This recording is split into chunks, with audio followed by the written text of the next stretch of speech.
ربنا آتنا من لدنك رحمة وهيئ لنا من أمرنا رشدا. சூரா கஹ்ஃப்ல இடம்பெற்றிருக்கக்கூடிய துஆ. இந்த துஆ எந்த சம்பவத்தின் போது கேட்கப்பட்டதுன்னு தெரிந்து கொள்ளணும்னா சில வரலாற்று நிகழ்வுகளை நாம் பார்க்கணும். இந்த வரலாற்று நிகழ்வு நபி ஸல்லல்லாஹு அலைஹி வஸல்லமுடைய காலத்திற்கு முன்னர் நடந்தது. ரோம் நாட்டை சேர்ந்த சில இளைஞர்கள். இவர்கள் எப்படிப்பட்டவர்கள்னா உறுதியான ஈமானோடு இருக்கக்கூடியவர்கள். அவர்களுடைய ஈமான் எவ்வளவு உறுதினா அந்த நாட்டோட அரசரும் மக்களும் சிலை வணக்க வழிபாட்டில் இருக்கக்கூடியவர்கள்.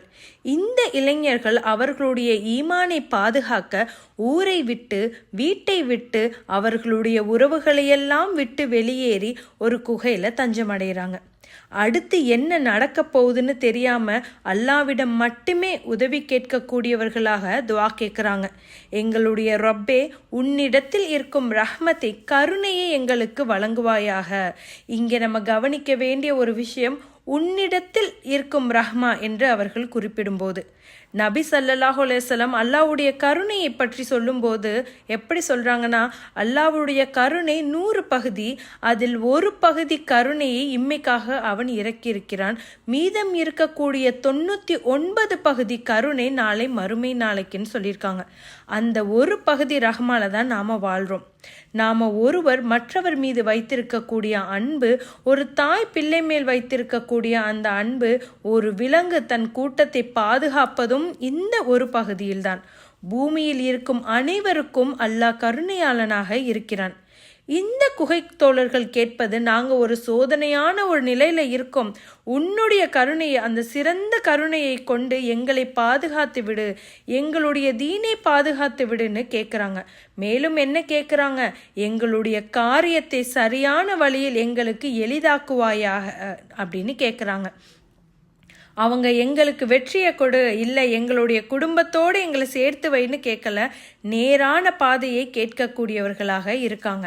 அடுத்து என்ன செய்ய போறோம்னா அவங்களுக்கு தெரியல.